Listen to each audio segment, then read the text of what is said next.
இன்றைக்கி ஒரு ஸ்வீட் பண்ணலாம்ப்பா நம்ம. அதுக்காக நான் வந்து ஒரு அரை கிளாஸ் ரவை பால் அல்வான்னு சொல்லிட்டு பண்ணலான்னுட்டு ஒரு ஸ்வீட்டு ரொம்ப நல்லாயிருக்கும். இது அரை கிளாஸ் ரவை எடுத்திருக்கேன். இதுக்கு வந்து 1 கிளாஸ் சர்க்கரை,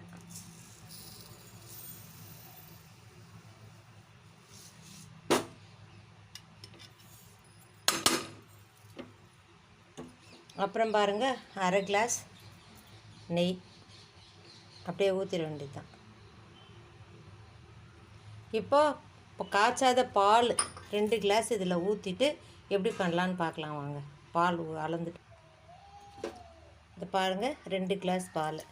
தண்ணிலாம் கலக்கக்கூடாதுப்பா, திக்கு பால் தான், அப்படியே தான் ஊற்றணும். தண்ணிலாம் கலந்திங்கன்னா அது வேறு டேஸ்ட் மாறிடும். அதனால் இது மாதிரி ஊற்றிட்டு இப்போ இதெல்லாம் ஒன்றா சேர்த்து கலந்துட்டு ஸ்டவ் ஆன் பண்ண வேண்டியது தான். அவ்வளோதான். இது பெரிய வேலை, பெரிய ப்ராசஸ்லாம் கிடையாது. இது அப்படியே வெந்து சூப்பரான ஒரு அல்வா வரும். நமக்கு பார்க்கலாம் வாங்க.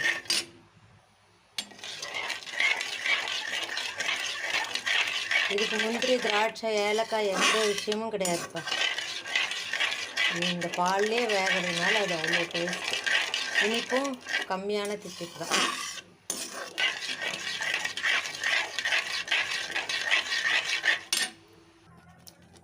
இந்த கடாய் வந்து கல்கத்தா கடாயின்னு சொல்லுவாங்கப்பா. இது வந்து இது மாதிரி வாங்கிக்கோங்க, நல்லா திக்காக.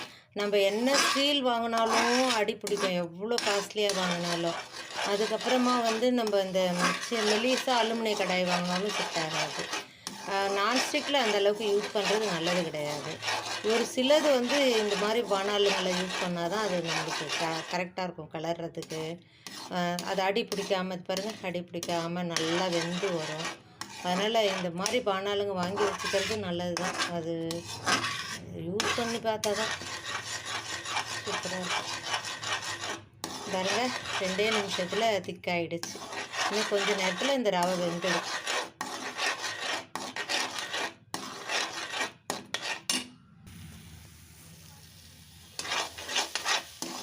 ரொம்ப அருமையாக வந்துடுச்சு பாருங்கள் அல்வா.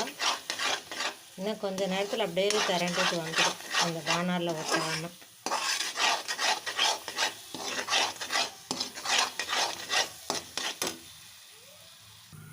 நெய் விடுது பாருங்கள், ஓரமெல்லாம் நெய் விடுது பாருங்கள்.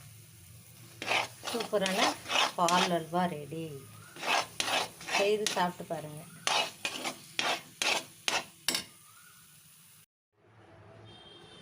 இதை பாருங்கள், அப்படியே ஸ்பூனில் ஒட்டாமல் வருது பாருங்கள்.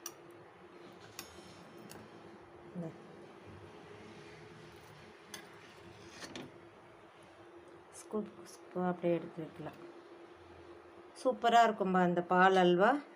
நீங்கள் இது மாதிரி செய்து சாப்பிட்டு பாருங்கள், எப்படி இருக்குன்னு கமெண்ட் பண்ணுங்கள். வாழ்க வளமுடன்.